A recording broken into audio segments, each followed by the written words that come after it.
demo eza na ngambo FCC, demo eza na ngambo ya PPRD, même na ngambo ya Lamuka. Donc tozali ko invoquer moto etumbaki so demo Komoro.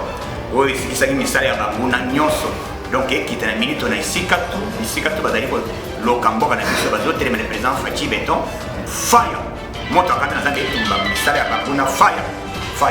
na ngambo ya FCC na ngambo ya Lamuka na ba Assemblée nationale partout où bazali ko temela mboka na biso moto etumba bango ezikisa bango au nom de Jésus.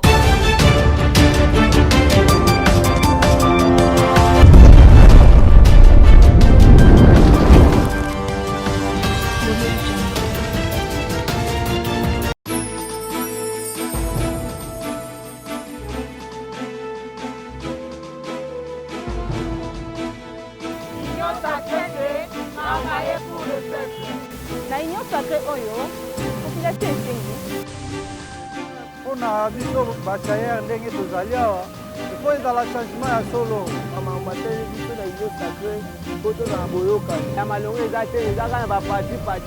donc côté mosusu ko eza mwa bien nde bato bazolo ba okuwa ba maçon na ba carreleur to sege même des fois peut ça comme ba sala bazu ba pesi wana na ba libanais na ba indien allez ba benga biso ba congolais to sala kitu na lie pa na biso pa ba on ba futa biso ba mbongo wa muke bambongo totombaka batidance banini eye bana esalaka nini bavignette totomba bango nyonso bazokota kata union sacré wana po basolola mamadola courant mai makaseri mpe ekila dolar mpe ekita création d'emploi to basociété ya sika mpona bagene. Être cadre est une charge, non un privilège. S'adhérer à l'union sacrée, s'engager pour servir le peuple. Bakonzi boyoki L'union sacrée oyo soki bosali malamu te biso tokodenonse misala na bino ya mabe. Yoka sans population oyo ekoyoka sans. Yoka sans mal okotransforme na suka.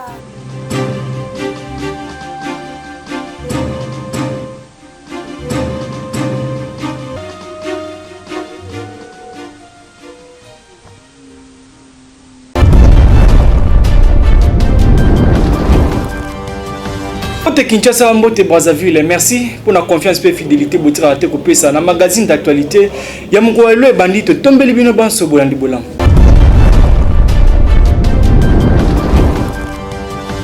Mokonzamboka Félix Antoine Tshisekedi Tshilombo akitaki na Maputo na Mozambique pour participer à la réunion ya SADC aux alliés consacrés na lutte contre le terrorisme. Sarah Tudieche a pesi ba détail. Mokonzi Ngumba Ekolo Congo Félix Antoine Tshisekedi Tshilombo akomaki bongo mardi moleki 22 juin 2021 na Maputo kuna na Mozambique na tina ko participer na sommet extraordinaire ya communauté ya développement ya Afrique australe SADC na Mukusi yakoyeba ezali que mokonzi wa Ekolo Congo akomaki bongo na fin ya journée pays ya yambamaki epa ya ministre mozambicain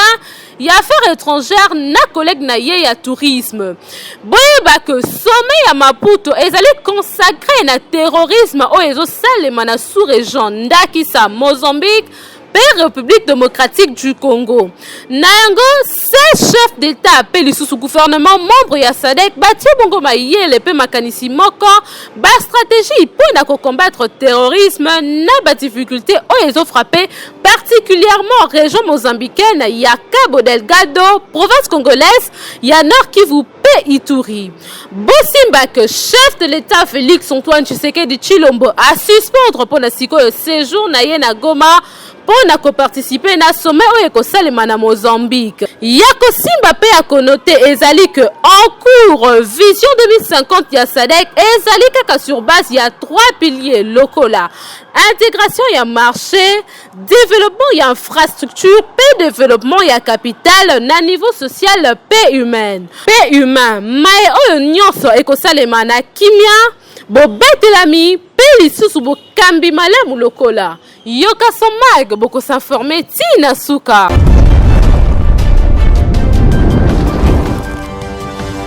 Azalaki blessé na marche moko na mairie ya Beni pour na ko réclamer arrivé à chef de l'État Félix Antoine Tshisekedi Tshilombo. Moi na classe oyo na kombo ya Abigail Katungu akomaki na ville province ya Kinshasa pour na koza ba soins appropriés na instruction ya mokonzi ya mboka. Na rit kuyene apesi ba détail.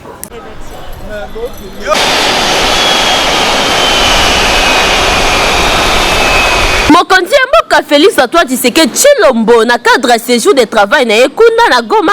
a décidé na kotinda awa na vie province ya Kinshasa élève ya 5e année secondaire na kombo ya Abigail Katungu po na baso ya malamu. Nengo élève Abigail azomaki na maltraitance policière jour ya sitting na bango oyo ezalaki organisé entre ba élèves depuis mois avril devant maison communale ya Beni. Boyebaki élève Abigail abimaki bongo loboko ya kobukana pesi na kolonga na partie est ya République démocratique du Congo pour na koya awa na clinique Ngalima na ordre ya chef d'état de la République. Na bongo na cadre yoka son télévision papa accompagné ki mwana ye pe azangaki kopesa matondi te na mokonzi ya mboka. Félicitations kubwa katika mji na katika jama na katika nini jamii yote. Presida wetu wa Republique kukamata charge ya mtoto. Juu tulikuwa na hangaika na mtoto wakati tulikuwa tunajumisha kosewa namna ya kuweza kumswanye, ndio walianza kumswanye tu bila kumwelekea. Sasa ni bahati kubwa na felicitation kubwa kwa kuweza kutuita kumuita na kuniita kusudi ni mwakombanye mpaka pia kuswanye. Mokonzi ya mboka Félix Antoine Tshisekedi Fachi Beton azaki émotionné na ba témoignage ya élèves ya Beni ndenge bazali kosenga bozongi ya kimia na région na bango. Toza na koespérer que kimia kozonga awa na partie est ya République démocratique du Congo pe maltraitance ekozali susute. Yoka Somag oyo bokozali informé ti na suka. Ye njo chef wa nation. Njo tuka kwanza kufika Kinshasa. Niko na raha akusema bongo.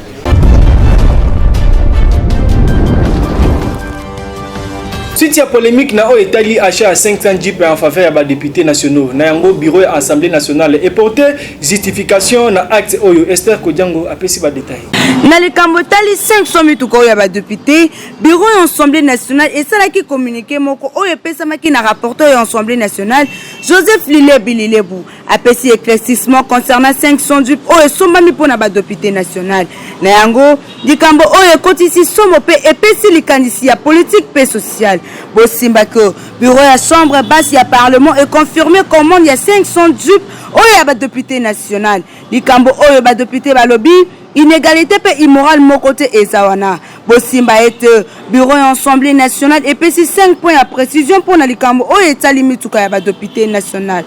Communiqué des presses. À la suite des informations tendancieuses distillées dans l'opinion au sujet de l'opération d'achat de 500 jeeps destinés aux honorables députés nationaux, le bureau de l'Assemblée nationale tient à apporter à l'opinion publique ce qui suit. 1. Le bureau de l'Assemblée nationale confirme qu'il avait passé commande de 500 jeeps de marque Hyundai auprès d'une firme de la place dans le respect des normes. 2. La commande de 500 jeeps est payée par une banque privée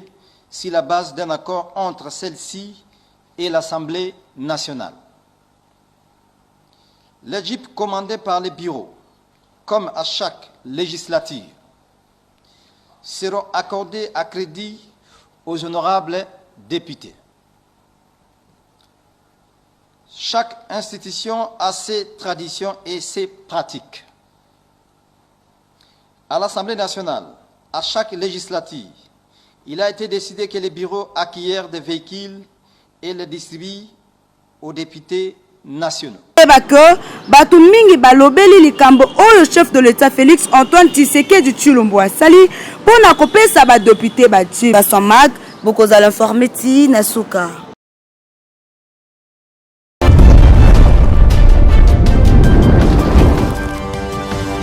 Na Assemblée provinciale à Kinshasa, Godem Poyo Azali président a porté plainte contre Magloire Kabemba Natina et Taliba acquisition na fermeture ya Assemblée provinciale. Tabita Menahame a pesi ba détail. Godem Poyo Azali président de l'Assemblée provinciale a fondi député Magloire Kabemba na justice. Selon avocat naye, naiko déposé plainte contre honorable député Magloire Kabemba na compte ya client Nangai Godem Poyo président de l'Assemblée provinciale. Pour na ba propos oya tenaki honorable Godem Poyo à ce qui décision na ndenge na ye moko pour na ko suspendre session ya plénière en cours alors que décision wana ya ko suspendre plénière et ou akutaki na conférence ya ba président mais akokamwa eza que député Kabemba ateni ba propos ya lolenge wana ki a traité client na ngai lokola moto ya lokuta ezalaki maloba ya avocat ya Godin pour président ya assemblée provinciale makambo ya boyesa kitoko ta klasiko eko makambo ya kofunda na yebela yoka somago buko s'informer tina suka.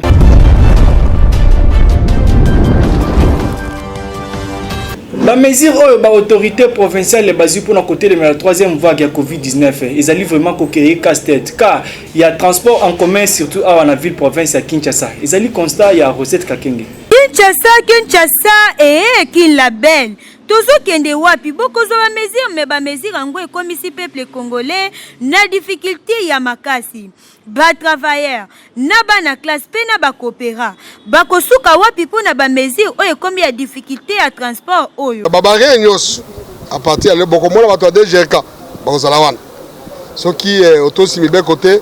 après 22h on fouti amende ba pesio quittance et puis la commissariat nyos ya police parce que makambo eza makambo belé eza makambo ya couvre fête ba mesure ba zueza belé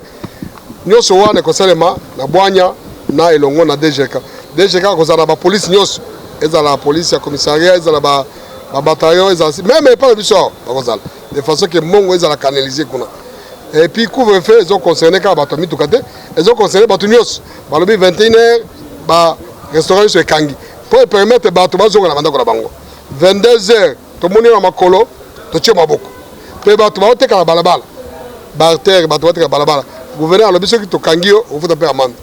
bakonzi ya mboka boyebake ekomi nango kutu kope ya ba chauffeur okomona distance ya mukuse mbongo ebele okomona bitabe kino zando eza na 2000 francs kingasani ya suka kino debonome eza kaka na 1500 moto kutu koloba te 2500 na 3000 francs mata na yango batu mususu kutu baza komizokisama mpona kowelela kaka transport embouteillage pe eza epai yango okomona pe eza nango faute ya ba chauffeur te bango pe baza koluka bilei na bango ya pokwa na yango tosengi na bino bakonza mboka bolandela vraiment peuple congolais eza na souffrance makasi na likambo etali transport na yoka somak oyo boko s'informer ti na suka.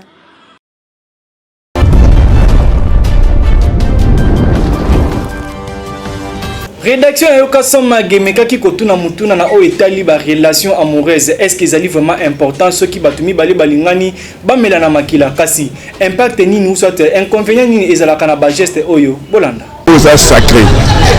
mutu jamais akozozwa makila na amelisa moto mosusu ezalaka te parce que na sang vie ya motu eza na sang mutu ndenge aza par exemple mutu aza modi sang na ye mpe eza modi soki moto aza na baesprit mabe fanda même na makila c'est pour ça que omona yesu kristu sur la bible ayaki na makila ezalaki pire mpe ezalaki rempli na esprit mpona kosauve bato mosusu makila bato mosusu eloko esalamaka wana normalement sur totala ezali biloko moko oyo euti na monde satanique eye mpona kokabola lisumu donc kokabola mabe kote ebele kati na mokili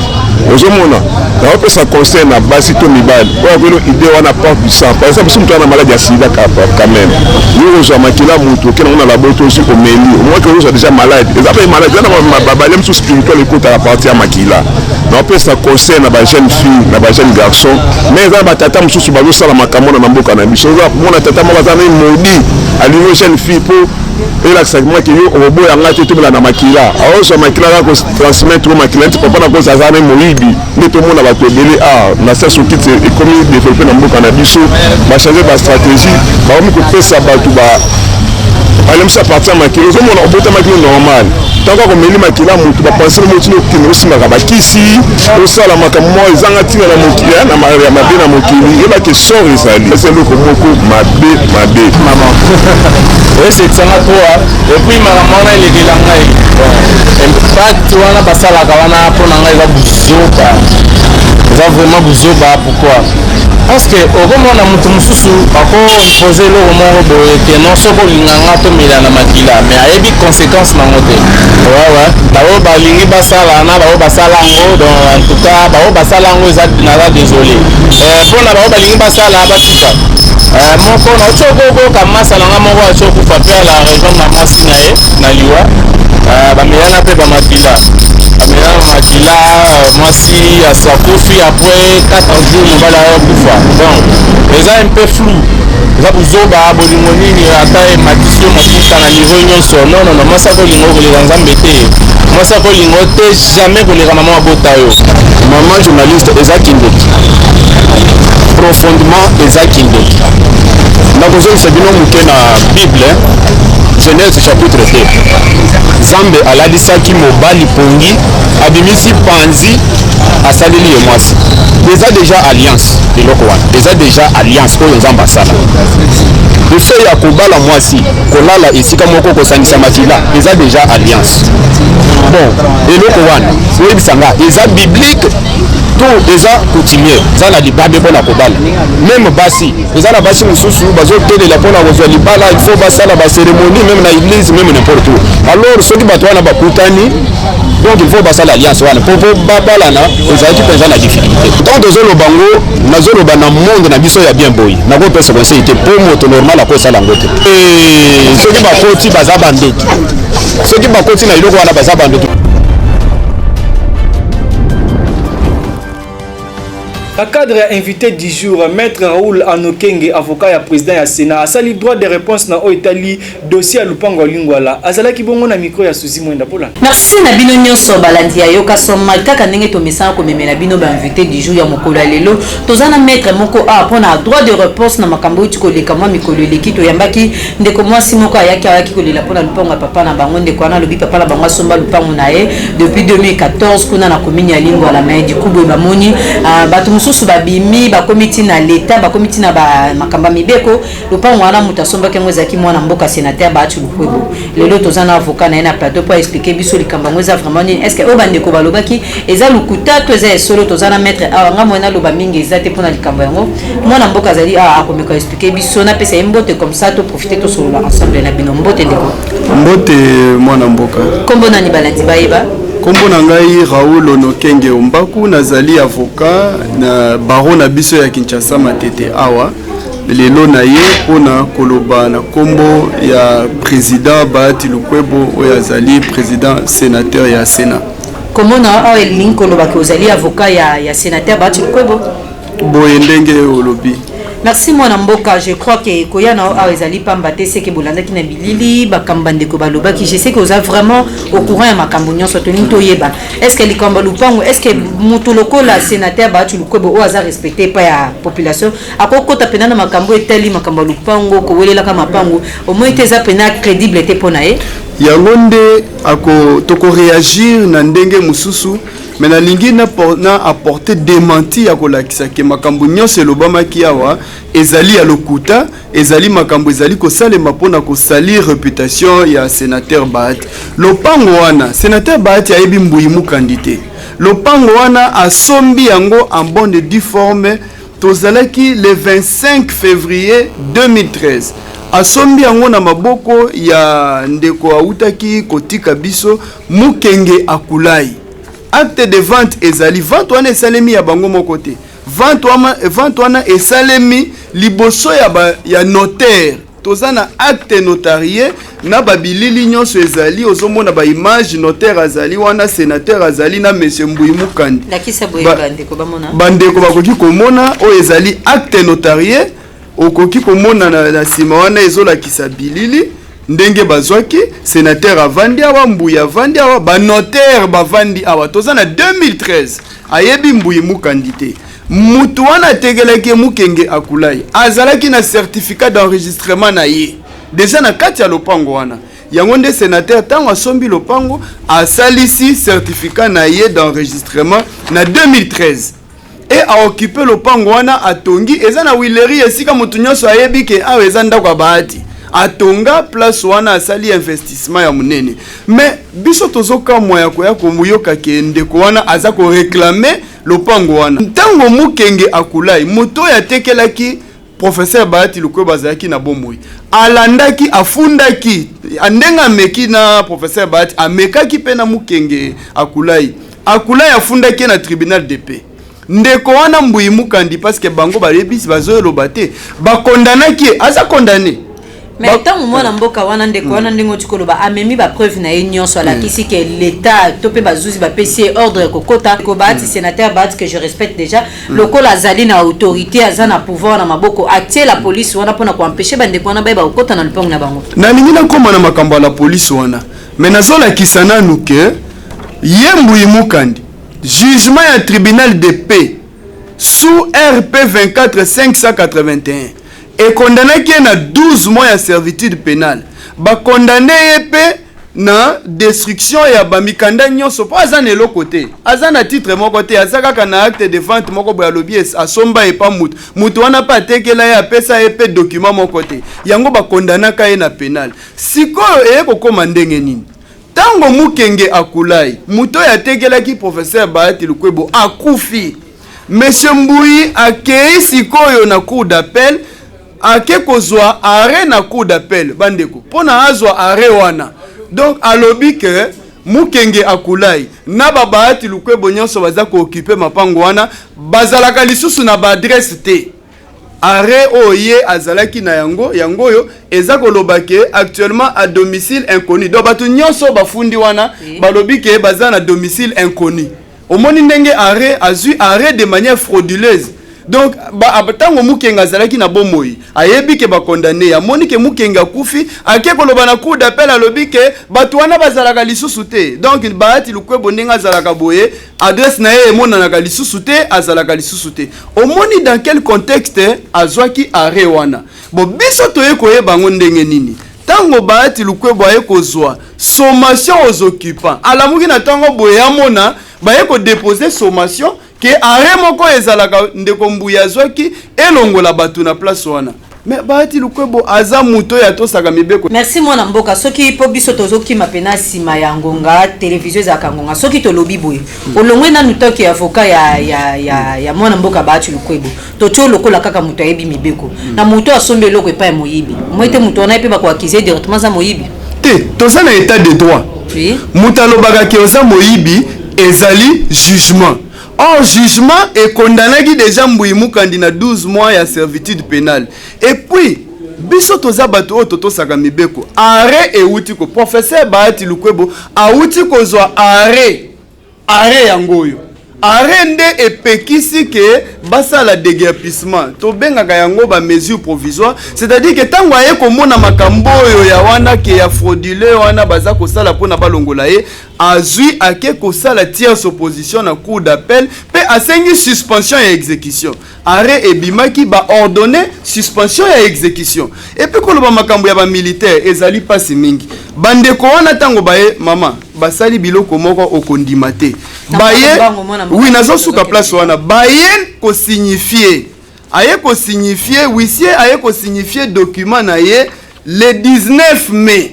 a signifié na lopango ya Bahati Lukwebo yango yo preuve ezali toyambi document wana sans problème azongi na ye lobi toye komona ake kosala procès verbal de résistance na réquisition asenga basoda alobi résistance ezalaki mais ye moko même na ba réquisition na ye azo se contredire parce que awa azoloba azoyebisa awa sali procès verbal alobi à cause de la résistance farouche orchestré par les personnes occupant. Maintenant, on a la procureur rapport à lobby après constat fait d'un risque. Tozana ba document na biso, tozana arrêt et ordonné suspension et exécution et puis IGF amonaki mama balingi balongola bafunda mutakufa. Heureusement cour d'appel na biso ezongi pona kozongisa makambo wana pour que mutakufa bakoki kofunda mutakufa te mutakufa sambaka te. Simon Mboka merci pona présence na yo na yoka soma geto yambi opena na esengo nyonso mana mboka ngana zalika ko continuer koloba mibeko na biso vraiment ezali ko sama tozo pesa toujours coup de chapeau na président de la République Félix Antoine Tshisekedi Tshilombo ngana benga kai papa solution makamba boeza ka mingi malamu surtout na télévision na biso yoka son télévision ndeko mona mboka to yambi o meto kozela susu bandeko wana soki ba preuve ezali na ebite yo za nango ya original bango pe bazana nango ya original ezokoma mo ebele prochainement to koluka yo za na gauche na biso bango bazana na droite meka mpe ko kabula likambo wana na bosembo pena ngana bino tokutani mbala sima merci.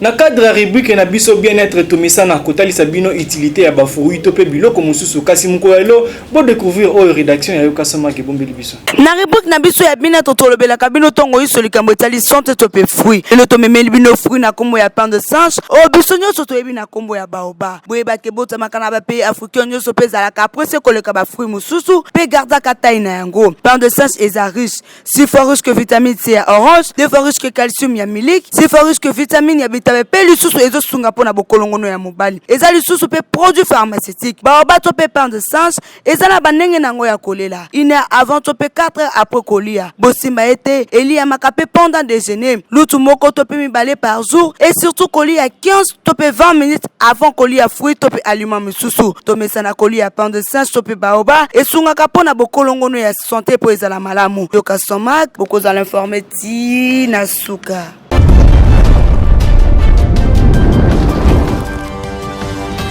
Tokomi na suka ya basango oyo tobombelaki bino puna mukwa lokasi tokoka bwana boyete tolobi boye ozali na posa oyebana osala publicité ya maison na yo ou soit ozana manifestation il faut pas découvrir yango ozana posa maison na yo ezala quelque part na coin avenue osala publicité na yango biso toza awa pona kosala musala oyo bopesa biso benga biso tope komela biso na ba numéro oyo ezali affiché na ba ya ba poste téléviseur na bino tozali wana pona ko rendre bino service comme d'habitude.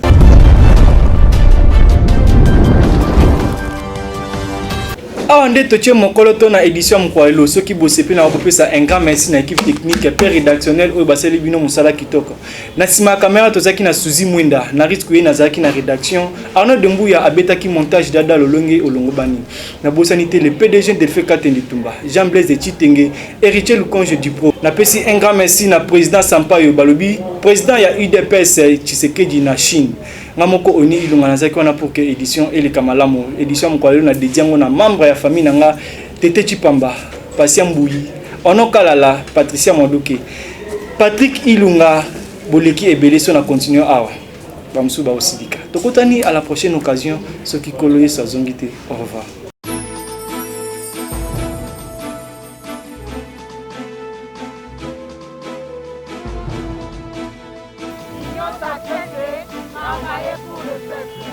Na union sacrée oyo population esengi mpona biso bachayere ndenge tozali awa ifo ezala changement ya solo bamama te biso na union sacrée po tozala boyokani ya malongo eza te eza kaka na bapati donc kote mosusu koke eza mwa bien nde bato bazoloba okura bamason na bakarele tosei ke mebe po bapesa bakongole basala bazwi bapesi yango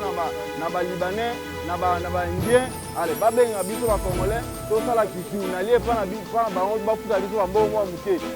bambongo totombaka bakidanse banini eyebana esalaka nini bavignete totomba bango nyonso bazokota kati ya union sacré wana po basololama badolar courant mai makaseri mpe esila dolar mpe ekita création d'emploi to basociété ya tika mpona bagene être cadre est une charge non un privilège s'adhérer à l'union sacrée s'engager pour servir le peuple bakonzi boyoki union sacrée oyo soki bosali malamu te biso tokotenote misala na bino ya mabe yoka san population oyo ekoyoka san yoka soma okosinforme na suka.